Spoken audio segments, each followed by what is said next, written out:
Welcome back ulit sa ating channel mga kaibon. So ang video natin ngayong araw is may good news nga tayo dito sa ating ibunan. Dahil nag-uumpisa na yung breeding season dito sa ating ibunan mga kaibon. Dahil yung mga ibang ibon natin nag-uumpisa ng mag-itlog. And then yung mga iba is nagme-mating na. Yung iba naman is nagne-nesting na rin mga kaibon. Gaya ng mga budget natin dito. So minsan pumapasok na sila dun sa kanilang nest box. So isang sign yun na malapit na silang mangitlog mga kaibon. Dahil nga yung mga gantong ibon, mga budgie, hindi sila katulad ng mga Alps 2 na laging nasa box kahit na hindi sila nangingitlog. So yung mga gantong budgie mga kaibon, katulad ng mga kakatil, pumapasok lang sila sa nest box pagka gusto na nilang mangitlog mga kaibon. So isang sign nga yun na malapit na silang mangitlog mga kaibon. And then yung sa baba din natin, yung isang pair din natin dito, bali nakita na rin natin na magana rin yung puwetan niya mga kaibon. And then yung mga ibang breeder natin dito, nagne-nesting na rin sila mga kaibon. Nagbibigay din tayo ng malunggay, meron na tayong sangang malunggay dito. Ayan.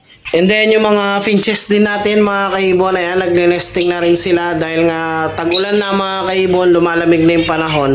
So gustong gusto ng mga ibon pagka medyo malamig, doon sila nag-uumpisang magparami mga kaibon. So marami-rami tayong aabangan sa mga ibon natin dito. And then yung pinaka good news natin ngayong araw, yung pinaka topic natin mga kaibon, is yung ating mga GCC mga kaibon. Ayan So yung isang pair natin mga kaibon is buntis na. Bali kapon ko lang napansin na magana yung puwitan ng hen natin dito mga kaibon, yung mga GCC natin dito. So silipin natin, bali pumasok siya mga kaibon. Medyo ano na kasi sila mga kaibon, medyo tumatapang na.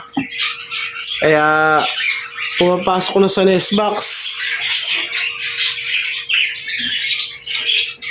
Ay ayun mga kaibon Good news pala mga kaibon, may itlog na palang isa sa loob. Ayan Dalawa na pala mga kaibon, ayan So good news pala mga kaibon, meron na pala siyang dalawang itlog sa loob. Bali yan yung mga GCC natin mga kaibon. So huling silip na lang sa ating mga GCC. Ayan mga kaibon, meron na siyang dalawang itlog. Ayan ating GCC mga kaibon. So good news mga kaibon. So sana magtuloy-tuloy yung good news natin, mag-fertile yung mga itlog nila. So napansin ko lang kahapon, hindi ko alam na may itlog na pala sila ngayon mga kaibon. So isusulat na lang natin, i-check na lang, ililista natin. Bali meron na siyang dalawang itlog. So bibilangin na lang natin katulad nung ginawa natin dito sa ating mga kakatil, para alam natin kung kailan natin sisilipin ulit at ikakandling yung kanilang mga itlog.